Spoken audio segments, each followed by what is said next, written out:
Hey everyone, welcome to today's lore video, which is on the ConorNet.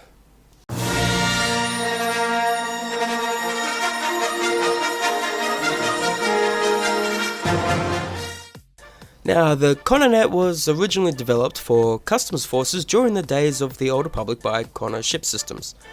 Advances in ion cannon technology actually rendered these nets obsolete in its intended role, but the system found new customers in the shape of ship thieves and smugglers.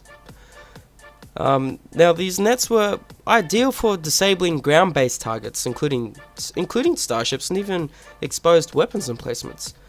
Skilled pilots and gunners could even use them in the air or in space against closely followed targets.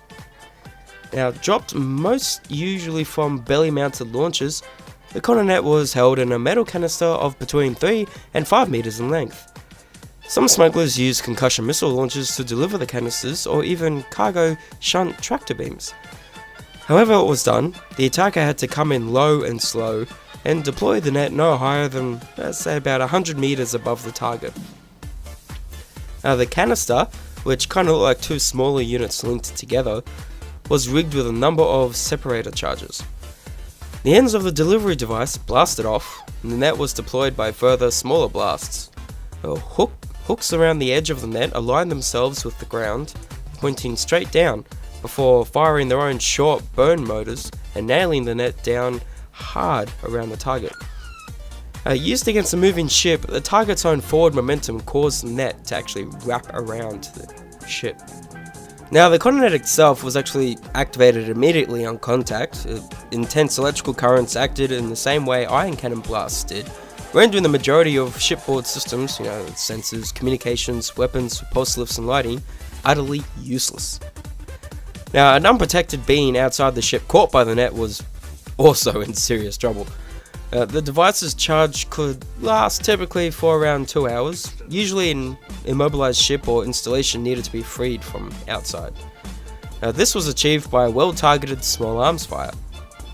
Passengers and crew aboard a vessel captured this way by ship thieves had to rely on their abilities with hand weapons or the mercy of the thieves to have any hope of completing their journey. Also, the CIS Expeditionary Defense Force, who were located in the unexplored regions of space beyond the Outer Rim, were also known to have used a device very similar to the ConorNet, but much larger. A guided missile flew into the ideal range directly in front of the target vessel before exploding, blasting the net into the path of the ship. Now there it would expand to around 1 kilometer across, filling the space in front of the intended victim so quickly that it was near impossible to avoid. Now, anyone watching through an unshielded viewport risked temporary blindness, as the flash of the net's discharge was very, very bright. And for those of you who remember Lando Calrissian in Return of the Jedi saying to Han Solo after becoming a general, he goes, "Someone must have told him about my little maneuver at the Battle of Tanaab." If you've ever wondered what that little maneuver was, you want to know more, because Lando Calrissian most famously used a whole shipment of ConorNets to win victory against overwhelming odds during the Battle of Tanaab. He flew through a formation of Noralic pirates, dumping the nets right in front and amongst them, disabling and pretty much rendering their whole pirate fleet useless. And that was his little maneuver at the Battle of Tanaab that pretty much won it against incredible odds.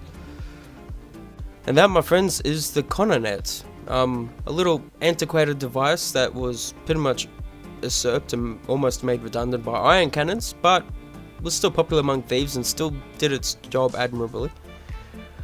So if you like the video, be sure to drop a like, subscribe to keep up to date with all my latest videos. Don't forget to turn on notifications as well, and leave a comment to let me know what you thought of the video, and I will talk to you all on the next one. Later.